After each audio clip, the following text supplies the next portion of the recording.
Hi friends, உங்களுக்கு PHP, Laravel framework அது மட்டும் இல்லாம ஃபுல் ஸ்டாக் டெவலப்மெண்ட் இந்த மாதிரி லாங்குவேஜஸ்லாம் தமிழ்ல படிக்கணும்னு நினைக்கிறீங்களா? இதுதான் உங்களுக்கு சரியான சாய்ஸ். உங்களுக்கு நாங்க எப்படி யூடியூப்ல எல்லாருக்கும் புரியுற மாதிரி ஃப்ரீயா சொல்லி கொடுத்தோமோ அதே மாதிரி உங்களுக்கு பர்சனல் ட்ரைனரா இருந்து பெய்டு மூட்ல சொல்லி தர போறோம். சோ இன்ட்ரெஸ்டடா இருக்க மக்கள் கீழ இருக்க நம்பருக்கு கால் பண்ணுங்க அல்லது வாட்ஸ்அப் பண்ணுங்க, எங்க கிளாஸ்ல ஜாயின் பண்ணிக்கோங்க. இந்த மாதிரி ஒரு நல்ல ஆப்பர்ச்சுனிட்டியை எப்பயுமே மிஸ் பண்ணிடாதீங்க. Okay guys, tata bye bye. Hello friends, welcome back. So இந்த வீடியோவில் வந்து பார்த்தீங்கன்னா நம்ம வந்து ஒரு HTML ஃபார்ம் வந்து கிரியேட் பண்ணி அதுலேருந்து டேட்டாவை வந்து பார்த்தீங்கன்னா நம்ம பேக் அண்ட் மூலிமா நம்ம வேலிடேட் பண்ண போகிறோம். ஸோ இது எப்படி பண்ணலாம்னு சொல்லிட்டு பார்க்கலாம். நான் ஃபஸ்ட்டு எல்லாத்தையும் நான் டெலிட் பண்ணிடுறேன். ஓகேங்களா? ஸோ ஃபஸ்ட்டு வந்து நம்ம வியூ தெரியணும் அப்படிங்கிறதுக்காக வந்து பார்த்தீங்கன்னா ஒரு ரவுட் வந்து நான் எழுதுகிறேன். கெட் ரிக்வெஸ்ட்டில் கஸ்டமர்னே வச்சுக்கலாமே. ஸோ கஸ்டமர்னு கால் பண்ணோம் அப்படின்னா கஸ்டமர் கண்ட்ரோலரில் எனக்கு வந்து இண்டெக்ஸ் அப்படிங்கிற ஒரு ஃபங்க்ஷனுக்கு வந்து போகணும் அப்படின்னு நான் சொல்லிடுறேன். ஓகேங்களா? ஸோ அப்போ கஸ்டமர் கண்ட்ரோலில் இண்டெக்ஸ் அப்படிங்கிற ஒரு ஃபங்க்ஷனையும் நம்ம எழுதிக்கணும்.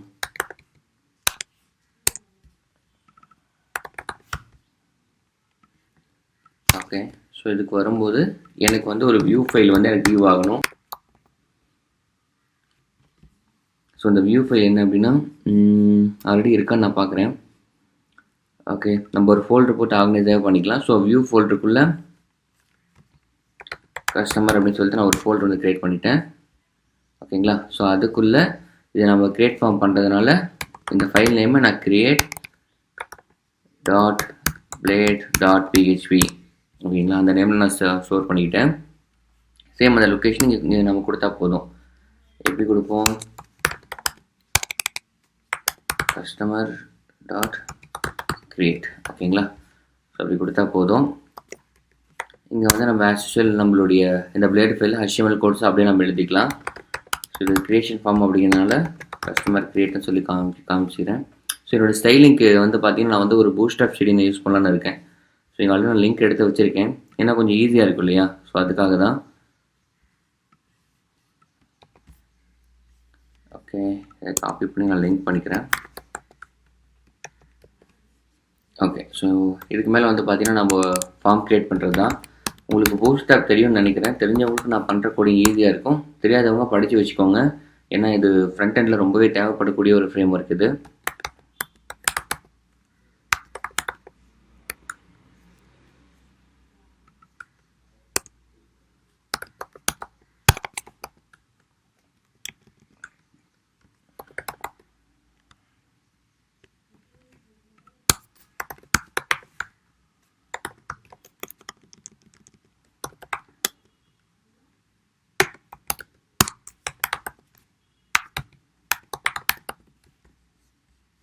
ஸோ நான் ஃபஸ்ட்டு வந்து ஒரு ஃபீல்டை வச்சு உங்களுக்கு நான் காமிக்கிறேன். ஸோ அதுக்கப்புறமேட்டு உங்களுக்கு மல்டிபிள் ஃபீல்ட்ஸ் வச்சு நான் எப்படின்னு சொல்லித்தரேன். ஓகேங்களா? ஸோ ஃபஸ்ட்டு இந்த ஒரு ஃபீல்டை வச்சு பார்த்தோம்னாக்க ஸோ லேபிள் வந்து நேமில் இருக்குது, அந்த இன்புட் டெக்ஸ்ட் வந்து பார்த்திங்கன்னா இருக்குது. இதை வந்து நம்ம வந்து ஒரு ஃபார்மில் போடணும் இல்லையா? ஸோ அதுக்கு முன்னாடி ஃபஸ்ட்டு நம்ம வியூ ஆகுதான்னு பார்ப்போம், செக் பண்ணி பார்த்துட்டு வருவோம். 1 செகண்ட். ஓகே, இதில் வந்து பார்த்திங்கன்னா லோக்கல் கோர்ஸ் 8000 கஸ்டமர்னு சொல்லி கால் பண்ணால் போதும். Sorry, spelling mistake. ஓகேங்களா? ஸோ பாருங்கள், எனக்கு வந்து இங்கே வியூ வந்தாயிருக்கு. ஜஸ்ட் லேபிள் ஒன்று ஒரே ஒரு ஃபீல்டு மட்டும் வந்திருக்கு. ஓகேங்களா? ஸோ இதுக்கு வந்து நான் சப்மிட் பட்டன் நான் வச்சுக்கிறேன், ஏன்னா அப்போ தான் ஒரு ஃபார்முங்கிறது சப்மிட் ஆகும் இல்லையா?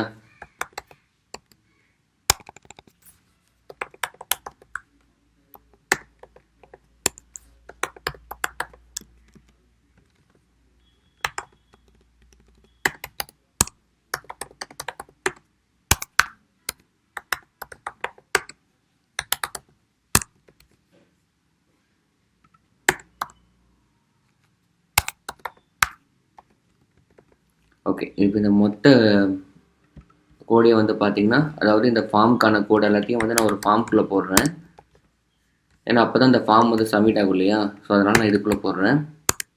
ஃபார்முக்கு எப்போவுமே 2 விஷயம் இருக்கும், ஒன்று ஆக்ஷன், இன்னொன்று மெத்தட். ஓகேங்களா? சப்போஸ் ஃபைலில் ஏதாச்சும் அப்லோட் பண்ணுறீங்க அப்படின்னா இந்த மாதிரி என்கிட் டைப்னு சொல்லிட்டு வரும், அது மல்டிபார்ட் ஃபார்ம் டேட்டா அப்படிங்கிற டேட்டா வந்து நம்ம இங்கே கொடுப்போம்.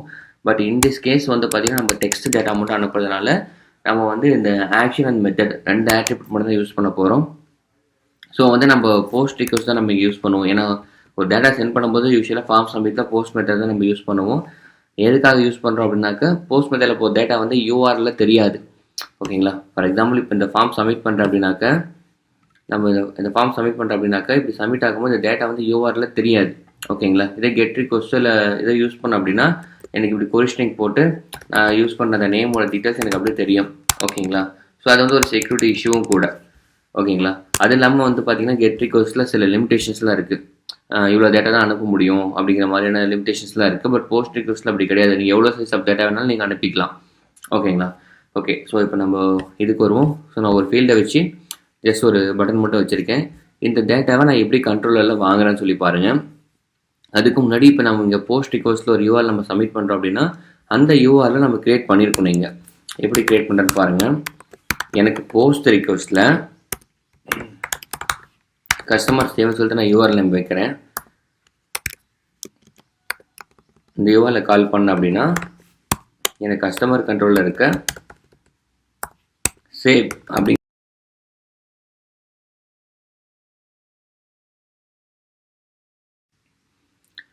எனக்கு கஸ்டமர் கண்ட்ரோலில் இருக்க சேவ் அப்படிங்கிற இந்த ஃபங்க்ஷனுக்கு வந்து பார்த்தீங்கன்னா போகணும் அப்படின்னு நான் சொல்லிட்டேன். ஓகேவா. ஸோ இப்போ கஸ்டமர் கண்ட்ரோலரில் சேவ் அப்படிங்கிற ஒரு ஃபங்க்ஷனையும் நான் எழுதுறேன்னு வச்சுக்கோங்களேன். ஸோ சேவ்னு போட்டேன். ஓகேங்களா. ஸோ இதில் வந்து எனக்கு 2 பேராமீட்டர் வந்து இது வந்து இருக்கும். ஒன்று வந்து $request $request. இப்போ இது என்ன பண்ணும் அப்படின்னா நான் ஜஸ்ட் அப்படி ரிட்டர்ன் பண்ணுறேன் பாருங்களேன். ஓகே. ஸோ அதை ரெஃப்ரெஷ் பண்ணிவிட்டு நேம் போட்டு ஜஸ்ட் சப்மிட் பண்ணுறேன். சம்திங் இது எரர் வருது. ஏன்னா எங்கள் கஸ்டமர் அப்படிங்கிற நேமில் வந்து கிடையாது. ஓகே. இங்கே நம்ம ரவுட் கொடுக்கவே இல்லை. ரவுட்டை வந்து நம்ம நேம் கொடுத்துக்கலாம். Customer save. ஓகேங்களா. ஸோ கொடுத்தாச்சு. இப்போ ஃபஸ்ட்டு யூஃபைல லோட் பண்ணுவோம். எஸ். இப்போ நான் நேம் என்ட்ரி பண்ணிவிட்டு சப்மிட் பண்ணுறேன். ஓகே. ஸோ இந்த 419 ஒரு எரர் வருது இல்லையா. இது எதுக்காக வருது அப்படின்னா ஒரு ஃபார்ம் சப்மிட் பண்ணும்போது நம்ம சிஎஸ்ஆர்எஃப் அப்படிங்கிற டோக்கன் வந்து நம்ம யூஸ் பண்ணணும். இது வந்து என்ன அப்படின்னா கிராஸ் சைட் ஆரிஜின் ஃபோர்ஜரி அப்படின்னு சொல்லிட்டுன்னு இது வந்து என்னென்னா ஒரு பேஜ் ரெண்டர் ஆகும்போதும் அந்த பேஜுக்கான ஒரு டோக்கன் வந்து ஒன்று கிரியேட் ஆயிரும். அது குறிப்பிட்ட டைமுக்கு மேலே வந்து பார்த்தீங்கன்னா சப்மிட் பண்ணோம் அப்படின்னா இந்த மாதிரி தான் வந்து பார்த்தீங்கன்னா எரர் அடிக்கும். இது வந்து ஒரு செக்யூரிட்டி பர்பஸ்க்காக. இப்போ எவனாச்சும் வந்து ரொம்ப நேரமாக உங்கள் பேஜ் ஹேக் பண்ண ட்ரை பண்ணனா ஒரு குறிப்பிட்ட சமயத்துக்கு மேலே செஷன் வந்து டெர்மினேட் ஆயிரும் இல்லையா. ஸோ அதுக்கப்புறம் திரும்ப லாகின் பேஜுக்கு நீங்கள் ரீடைரக்ட் பண்ணி விட்டுருவீங்க. ஸோ எங்கே நான் மறுபடியும் யூசர் அண்ட் பாஸ்வேர்டு வந்து பார்த்தீங்கன்னா என்ட்ரி பண்ணி வர மாதிரி தான் இருக்கும். ஸோ ஒரு செக்யூரிட்டி ரீசனுக்காக தான் இது. ஸோ அது ஜஸ்ட் வந்து நீங்கள் CSRF அப்படிங்கிற இந்த கோட் மூலிமா நீங்கள் வந்து இன்க்ளூட் பண்ணிக்கலாம். ஹாய் ஃப்ரெண்ட்ஸ், உங்களுக்கு PHP, Laravel framework அது மட்டும் இல்லாம ஃபுல் ஸ்டாக் டெவலப்மெண்ட் இந்த மாதிரி லாங்குவேஜஸ்லாம் தமிழ்ல படிக்கணும்னு நினைக்கிறீங்களா? இதுதான் உங்களுக்கு சரியான சாய்ஸ். உங்களுக்கு நாங்க எப்படி யூடியூப்ல எல்லாருக்கும் புரியுற மாதிரி ஃப்ரீயா சொல்லி கொடுத்தோமோ அதே மாதிரி உங்களுக்கு பர்சனல் ட்ரைனரா இருந்து பெய்டு மூட்ல சொல்லி தர போறோம். சோ இன்ட்ரெஸ்டடா இருக்க மக்கள் கீழ இருக்க நம்பருக்கு கால் பண்ணுங்க அல்லது வாட்ஸ்அப் பண்ணுங்க, எங்க கிளாஸ்ல ஜாயின் பண்ணிக்கோங்க. இந்த மாதிரி ஒரு நல்ல ஆப்பர்ச்சுனிட்டியை எப்பயுமே மிஸ் பண்ணிடாதீங்க. ஓகே கைஸ், டாடா பாய் பாய். எப்படி ஒர்க் ஆகும்னு சொல்லிட்டு காமிக்கிறேன் பாருங்க. ஜஸ்ட் வியூ பேஜஸ் கொடுத்து பார்த்தா உங்களுக்கு நல்லா தெரியும். நான் CSRFன்னு கொடுத்து இல்லைங்களா, அது எப்படி வந்திருக்கு, இன்புட் டைப் ஹிடன் நேம் வந்து டோக்கன் அப்படின்னு சொல்லிட்டு ஒரு டோக்கன் வந்து ஒன்று ஜென்ரேட் ஆயிருக்கு. ஓகேங்களா. ஸோ இப்போ நான் வந்து இந்த ஃபார்ம் சப்மிட் பண்ணுறேன். என்ன நடக்குதுன்னு பார்க்கலாம். ஓகே. அன்டிஃபைன் வேரியபிள் $requestனு வருது. சாரி, நான் ரிக்வெஸ்ட்க்கு வந்து ஸ்பெல்லிங் தப்பாக போட்டேன். இப்போ எகைன் ரெஃப்ரெஷ். எஸ். ஸோ வந்து பார்த்தீங்கன்னா நம்ம கிரியேட் பண்ண இந்த டோக்கனும் இந்த நேமும் வந்து பார்த்தீங்கன்னா வருது. இந்த டோக்கனை வச்சு நம்ம ஒன்றும் பண்ண போகிறது கிடையாது. பிகாஸ் இது ஆட்டோமேட்டிக்காக ஃப்ரேம்வொர்க் ஹேண்டில் பண்ணிக்கும். நம்ம இந்த இன்புட் வரக்கூடிய இந்த டேட்டா வச்சு தான் நம்ம வந்து எந்த ஆப்ரேஷனாலும் பண்ண போகிறோம். ஓகேங்களா. ஸோ இந்த வீடியோவில் நான் ஆல்ரெடி சொன்ன மாதிரி ஒரு ஃபார்ம் கிரியேட் பண்ண தெரிஞ்சிச்சு உங்களுக்கு. அதுக்கு URL கிரியேட் பண்ண தெரிஞ்சிருச்சு. அந்த ஃபார்ம் சப்மிட்டுக்கான URL கொடுக்க தெரிஞ்சிருச்சு. அது கண்ட்ரோலில் அந்த டேட்டா வந்து உங்களுக்கு வாங்க தெரிஞ்சிருச்சு இல்லையா. இப்போ நெக்ஸ்ட்டு இந்த டேட்டாவை நம்ம வந்து வேலிடேட் பண்ண போகிறோம். இப்போ சப்போஸ் எம்டியாக கொடுத்தோம் அப்படின்னாக்க எனக்கு வந்து ரெக்கவர்ட் அப்படிங்கிற மாதிரியான ஒரு வேலிடேஷன் போட போகிறோம். அந்த மெசேஜை வந்து நம்ம பிளேட் ஃபைலில் திரும்ப மறுபடியும் நம்ம பிரிண்ட் பண்ணி காமிக்க போகிறோம். ஓகேங்களா. ஸோ அது எப்படி பண்ணலாம் அப்படின்னாக்கா ஜஸ்ட் வந்து பார்த்தீங்கன்னா ஒரு வேரியபிள் வச்சுக்கோங்க, வேலிடேட் டேட்டா அப்படின்னு சொல்லிட்டுன்னு போயிட்டு $request வேலிடேட் அப்படிங்கிற ஒரு ஃபங்க்ஷனுக்குள்ளே ஒரு அரேவை போட்டுக்கோங்க. இதுக்குள்ளே இன்புட்டில் என்னென்ன கீ கொடுக்க போகிறீங்க, நேம் கொடுக்குறீங்க இல்லையா, இப்போ அந்த நேம்ங்கிற கீயோட ஒரு வேலிடேஷன் ரூல்ஸ், இது பேர் வந்து பார்த்தீங்கன்னா வேலிடேஷன் ரூல்ஸ். ஓகேவா? ஸோ இந்த வேலிடேஷன் ரூல்ஸ் தான் நீங்கள் ஆட் பண்ணால் போதும். இப்போ பாருங்கள் என்ன நடக்குது அப்படின்னு சொல்லிட்டு நான் எம்டியாக கொடுக்குறேன். ஐ மீன் எந்த வேல்யூ நான் என்ட்ரி பண்ணாமல் ஜஸ்ட் நான் சேவ் பண்ண கிளிக் பண்ணுறேன். ஐம் சாரி, ஒரு எரர், என்ன எரர்னு தெரியலையே. ஒரு நிமிஷம், நம்ம டாக்குமெண்டேஷன்லேயே இருக்கும், நம்ம அதை கோட் அப்படியே காப்பி பண்ணிக்கலாம். எஸ்,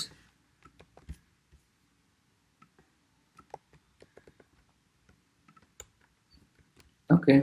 இதில் வந்து நான் என்னுடைய கீ நேம் வந்து நேம் அப்படிங்கிறது கீ நேம் தான். ஓகேவா? ஸோ இப்போ இதை நான் சப்மிட் பண்ணி பார்க்குறேன். எஸ், ஓகேங்களா? ஸோ எம்டிஆர் சப்மிட் பண்ண அப்படின்னா எனக்கு இதே பேஜுக்கு ரீடைரக்டாக வருது. ஆனால் எனக்கு எந்த மெசேஜும் காமிக்கல.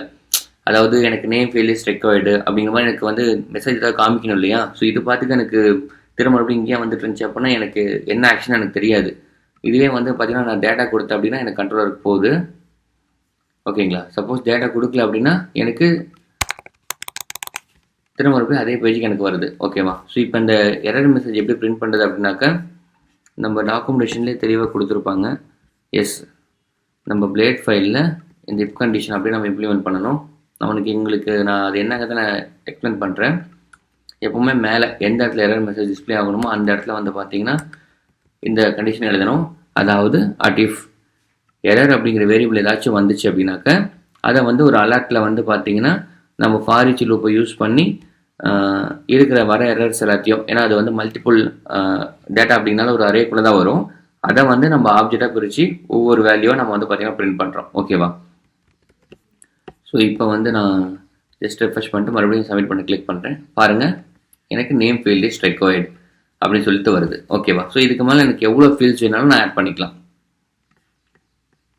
ஃபார் எக்ஸாம்பிள் நெக்ஸ்ட் வந்து நான் இமெயில் அப்படின்னு சொல்லிட்டு ஒரு ஃபீல்டு ஆட் பண்ணுறேன்.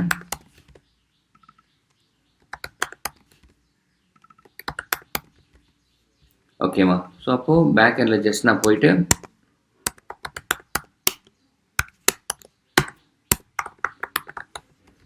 ரெக்வயர்ட் அப்படின்னு ஆட் பண்ணால் போதும். இப்போ பாருங்கள், ரெஃப்ரெஷ் பண்ணிட்டு நான் சப்மிட் பண்ணுறேன். பாருங்கள், name field is required and email field is required. Suppose name மட்டும் ஃபில்அப் பண்ணி சப்மிட் பண்ணுறேன் அப்படின்னா எனக்கு இமெயில் ஃபீல்ட் இஸ் ரெக்வயர்ட் சொல்லிட்டு வருது. இதில் பாருங்கள்,